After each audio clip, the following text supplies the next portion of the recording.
대한민국의 기업은 조선시대의 기업이 아니라 현대 대한민국이 처음으로 본격적으로 일으켜 세운 기업이다. 이는 우리 민족의 역사 속에서 기업이라는 형태가 제대로 자리 잡아 성장한 첫 사례이자 인류 전체의 흐름 속에서도 마지막 단계에서 성숙기에 도달한 기업 구조라고 볼 수 있다. 기업이 처음 일어나 성장기를 거쳤다면 그 다음 단계는 자연스럽게 국제 무대로 나아가는 시점이다.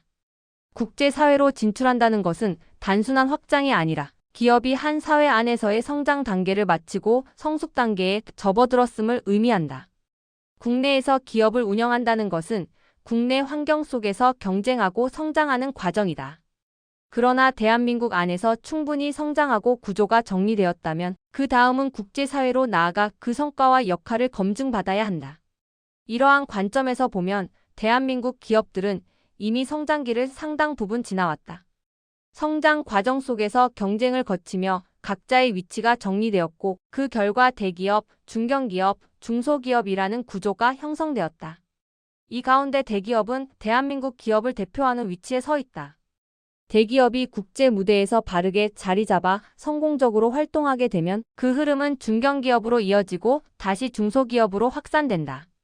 그러나 현재 많은 대기업들은 국제사회에서 어떤 방향과 역할로 나아가야 하는지 혼란을 겪고 있다.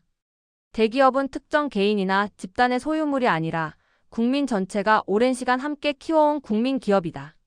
국민의 힘과 자원이 가장 크게 축적된 집단이 바로 대기업이며 그렇기 때문에 국제사회에서도 그 책임과 역할이 다르게 요구된다. 국제사회는 하나의 공동체이며 인류는 결국 하나의 흐름 속에 있다. 따라서 국제 무대에서 활동할 때는 단순히 다른 나라가 돈을 벌고 장사를 하는 방식을 그대로 따라가는 것으로는 받아들여지기 어렵다. 만약 단순한 이익 추구만이 목적이었다면 이미 훨씬 이전에 국제 무대에 나갔어야 한다. 대한민국 기업은 성장 자체를 목표로 삼기보다 인류 공동의 발전에 기여하기 위한 준비 과정으로 성장해 왔다고 보는 것이 더 정확하다. 문제는 국제사회에 어떤 방식으로 무엇을 기여하기 위해 나아가야 하는지에 대한 기준과 방향이 충분히 정리되지 않았다는 점이다. 이로 인해 국제 현장에서 불필요한 마찰과 어려움이 반복되고 있다. 대한민국 대기업에는 무지한 사람이 모여 있는 것이 아니다. 대부분이 높은 수준의 교육을 받고 국내에서 가장 높은 역량과 잠재력을 지닌 인재들이다. 이 집단은 대한민국 안에서 오랜 시간 길러진 하나의 큰 공동체이며 비유하자면 현대사회의 대규모 공동체 또는 집단적 리더층이라 할 수 있다. 이러한 집단을 제대로 운용하기 위해서는 단순한 관리 방식이 아니라 그에 맞는 운용의 원리가 필요하다. 지식과 역량을 갖춘 사람들을 단순 노동의 틀로 대하면 그 집단은 본래의 잠재력을 발휘하지 못하고 내부의 갈등과 혼란이 쌓이게 된다. 현재 많은 기업에서 고급 인재들이 여전히 노동자라는 단일한 범주로 묵혀 다뤄지고 있다. 이 표현 자체가 지닌 한계 때문에 지식과 창의성을 바탕으로 사회에 기여할 수 있는 인재들이 단순한 노동의 역할로 축소된다. 이는 사람을 낮추기 위함이 아니라 구조와 이름이 그 역할을 제대로 담아내지 못하고 있다는 문제를 지적하는 것이다. 사람은 자신이 불리는 이름과 역할에 맞춰 행동하게 되며 이 명칭과 인식이 조직의 문화를 결정한다. 대한민국 사회는 이미 지식사회로 진입했고 개인의 이름조차도 삶의 질과 방향에 맞게 바꿀 수 있도록 제도적 문을 열어두었다. 이는 과거의 환경에서 만들어진 이름이 현재의 삶과 맞지 않을 수 있다는 인식에서 출발한 것이다.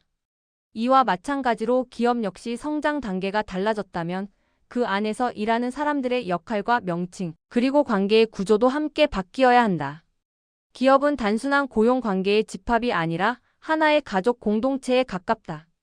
대한민국 사회가 전통적으로 가족 중심의 문화를 바탕으로 유지되어 왔듯이 기업 역시 구성원들을 하나의 공동체로 인식할 필요가 있다.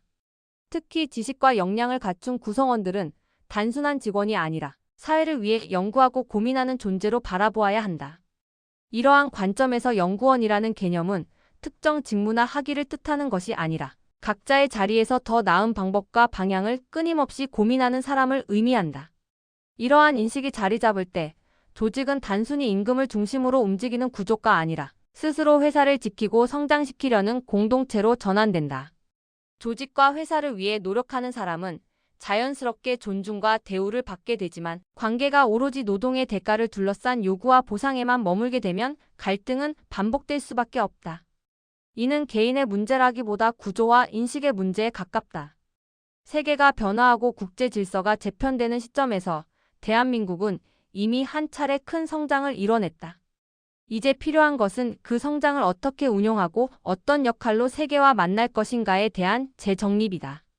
기업과 조직, 그리고 그 안의 사람들을 어떻게 바라보고 대할 것인가를 새롭게 정리할 때 대한민국 기업은 비로소 국제사회에서 지속 가능한 역할을 수행할 수 있을 것이다. 다음은 핵심 요약이다. 1. 대한민국 기업은 이미 국내 성장 단계를 마치고 국제사회로 나아갈 시점에 서 있다. 2. 대기업은 국민이 키운 국민기업으로서 국제 무대에서는 이윤이 아니라 인류 공영의 역할을 먼저 정립해야 한다. 3. 지식을 갖춘 인재를 노동자로 다루는 구조에서는 기업도 개인도 더 이상 성장할 수 없다. 4. 조직의 이름과 호칭은 구성원의 근성과 역할을 결정하며 이는 기업 운용의 핵심 법칙이다. 5.